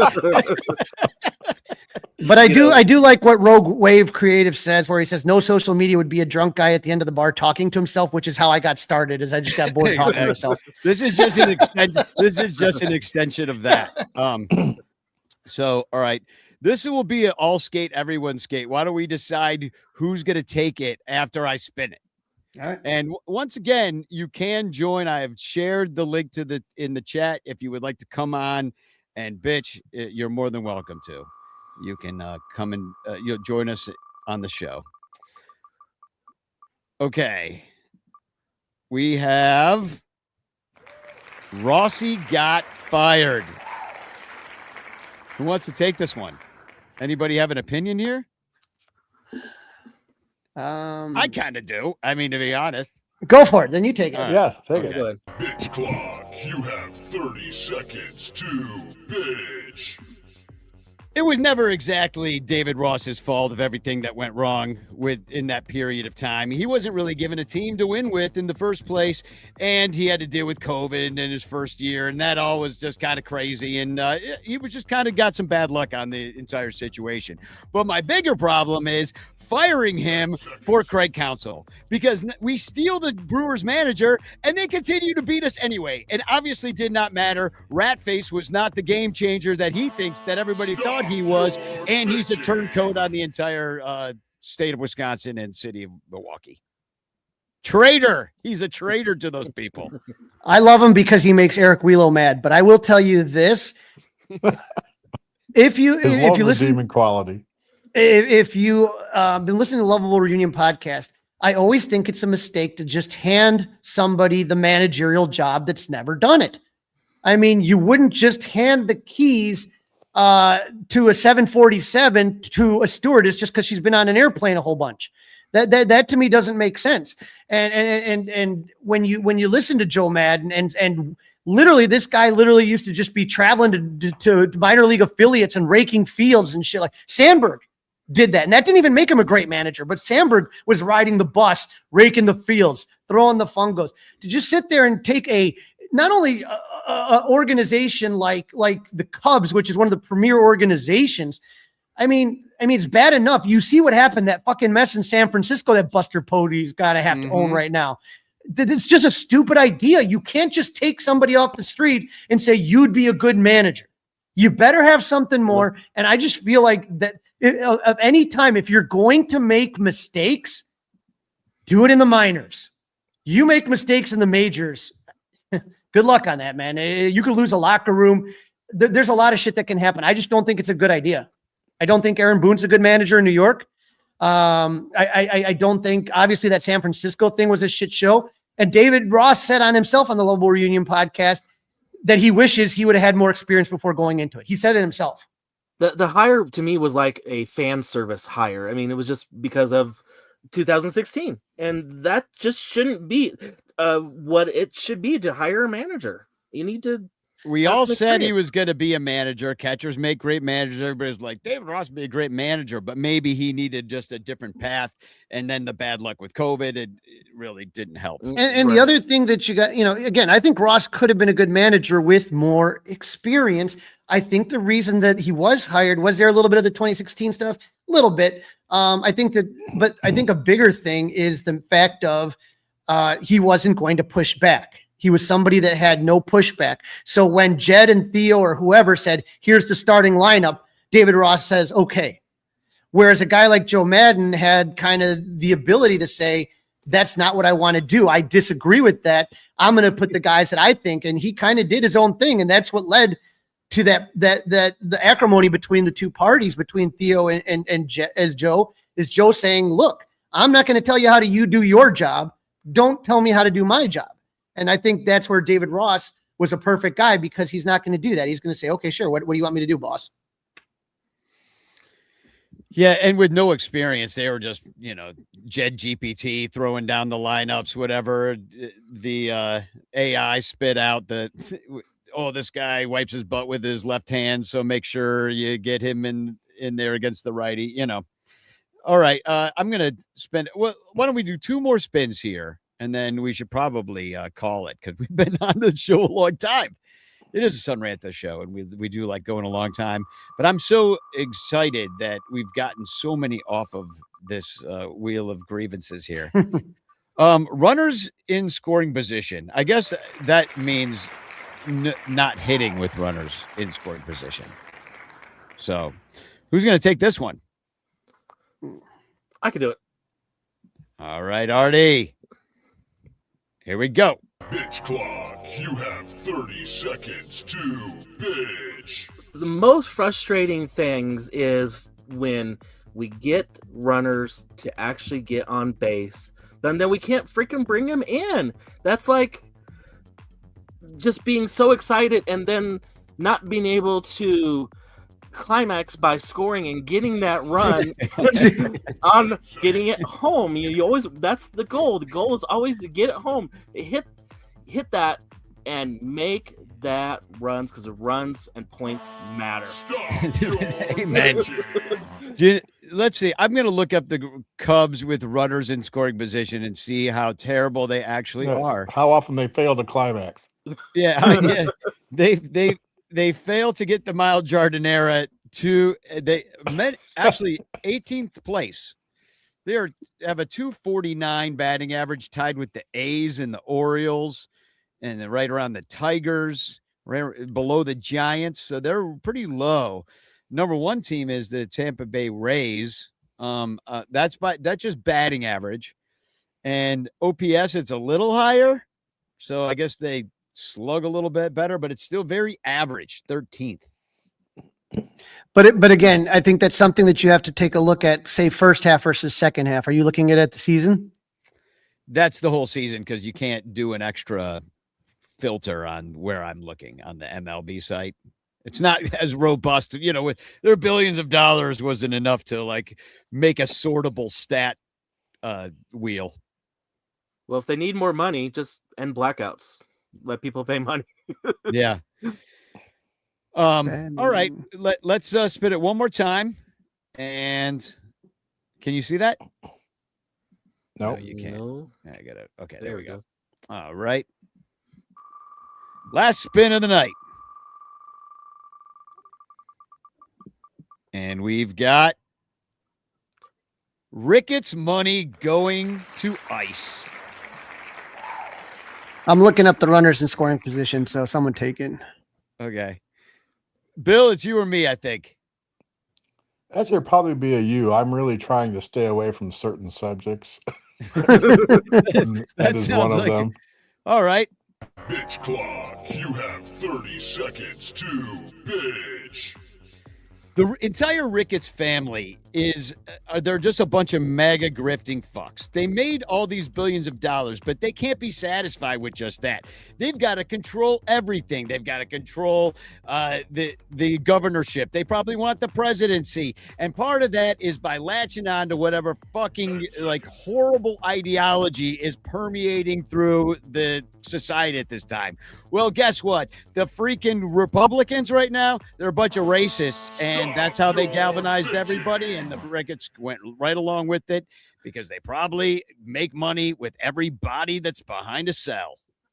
So right now, I took a look at runners in scoring position, and what I applied was July 1st till present day. And the Cubs are 6th in baseball. 287. They're actually 5th. They're tied with Boston, who's been another hot team. Atlanta's up there. They're in first place. The Rangers, the Padres have come roaring back. They're 2nd since July 1st. Pittsburgh Pirates are number 1 when it comes to runners in scoring position since July 1st. Wow. Schwarber hit another one in the corn, according to Dominic. So, well, thanks everybody for showing up tonight, especially you, Crawl. You've been on for a long time. I was like, I'll probably go for a little over an hour. We're at $1.42 already. You gotta, one of those things when you come on the Sonranto show, you just gotta assume it's going to be double whatever time Danny says it's going to be. Exactly. So I have just some quick announcements. Well, first, Artie, thanks for being here, Mr. Fourth Row. Do you have anything to plug? I just basically my rest of my stuff, my other life outside of Cubs and work, wrestling. So, Mr. Fourth Row out on the social medias, Rocky Mountain Pro, my other podcast, RMP Radio, doesn't come out, all too often. Usually when we have big events, I release the episode, available everywhere you get your podcasts. So sick. And you also fill in for us on Cubs Pod too, sometimes when the Cubs play the Rockies. Yeah. And, Bill, what are you doing? Plug yourself. Plug yourself. The only thing which I'd be plugging is a hole in my aorta if I don't get back to the whole food plant-based diet I'm supposed to be eating, and I've fallen off the wagon this year, and weight gain is up, and I'm quite unhappy. But other than that, I'm great. I'm depressed and I want to die, but other than that, everything's going awesome. Right, I might need the 8 pallbearers at this moment, so I still need to get back to Project 6 pallbearers. Project 6 Well, I'm glad you came on the show today, and it was great to see your face and hang out. Hopefully we get a chance to do that soon. come to Cincinnati. Get your ass in a car. Drive to Cincy.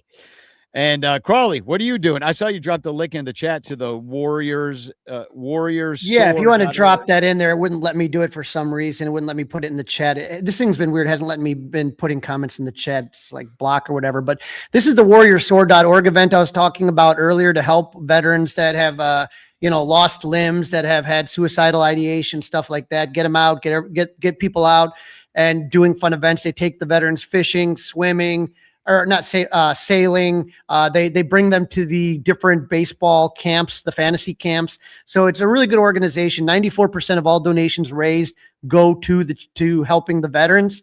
So it's a really cool event. And like I said, it's going to be happening the day after. It's the Monday, I want to say August 31st. So the day after the Cubs Hall of Fame ceremony. So we're hoping to get even some more guys into this thing, more for retired Cubs in there. So it's the 31st, the Monday in Arlington Heights. It's going to be a lot of fun.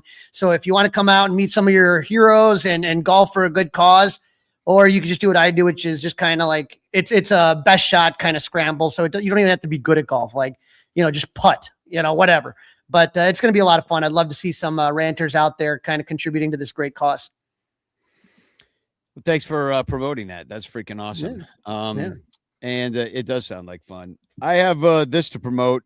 September 12th, Bleacher Bum Band's playing at Cubby Bear with opening up for Thomas Ian Nicholas Band. So come on out to that. That's going to be a good time. And I don't know what it's going to cost. It's not on their website yet, but it will be, and I'll share that out. But save the date, if you will.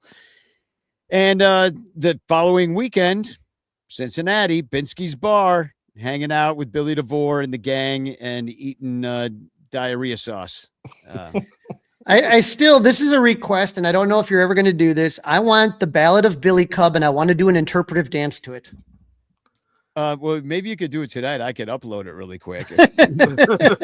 I'm not going to do it right now. I don't have it with me. I was going to talk to Richie OG and see if I can get his bear outfit thing and do some sort of interpretive dance, man. That's just my dream one day. I also wanted to say this reminded me about songs, but I got the 10 years ago song that is out right now. It's a kind of my feelings, the song I wrote about it being 10 years since the anniversary of winning the 2016 World Series. But also I want to do a video where it's a picture of you 10 years before and now.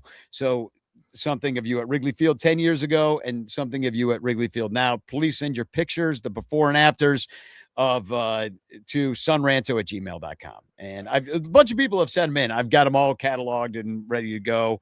I don't have enough, so keep sending them. But thanks to everybody that did send them.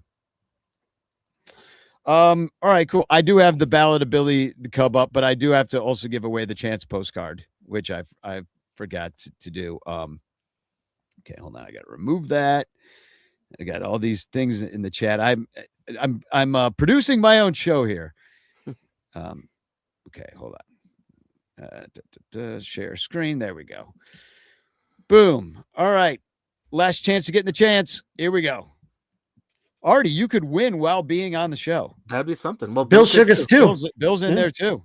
That'd be something. Robert, Everett, Dominico. Yeah. He delivers again. Yeah. I got a new bitch clock topic. Yeah, exactly. Dominic always winning. I'll add it to the wheel. But thanks Just kidding, Dominic. Thanks everybody for being here. This was a lot of fun. Congratulations, Dominic. I'm gonna since the corn game is going on, I'm gonna play the video of me when I went to that very field. And well, not that very field because they got a whole brand new field now. But I actually proposed to my wife Nicole there at the Field of Dreams, and I made this little video right before I proposed to her. And Corey Furlong helped me do it. So it's got rancher lore written all over it. And then I'll play the Ballad of Billy Cub just for Crawley. So spagog, y'all, and we'll see you next week. Spagog. Spagog.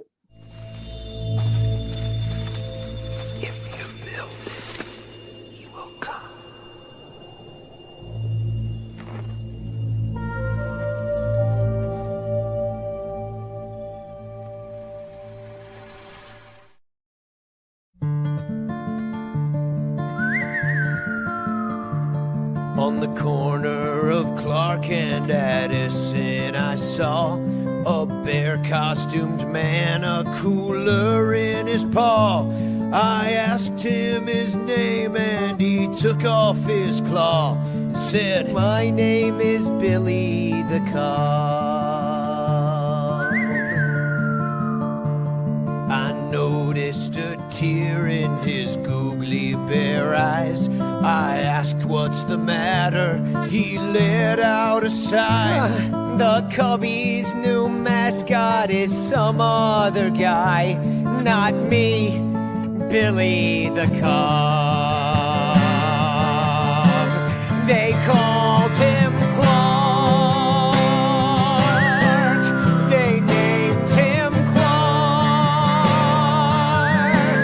They jumped the shark, left me in the dark, and named him Clark. After all that I've done, the Cubs do this to me. Take pictures with fans for a nominal fee. Have to take off the bear suit when I gotta pee. Everyone loves Billy the Cobb. Now hold on there, Billy, you're not in their plan. You hired that drunk guy who swore at a fan. Named yourself after a goat and a weapon. That's how it goes, Billy the Cobb. They called him Clark. They called him Clark. They named him Clark. They named him Clark. They jumped the shark. The Cubs jumped the shark. Left you in the dark. They left me in the dark and called him Clark. Our singing attracted unusual stares, and I don't usually hang out with guys dressed like bears. So I gave him a hug just to show that I care. Said, "I'm sorry, Billy the Cub." I gave him $1 and bid him adieu. He said, "I'm a bear, not a cub. I know what to do. I'll take my act down to the Lincoln Park Zoo. Or my name's not Billy the Cobb."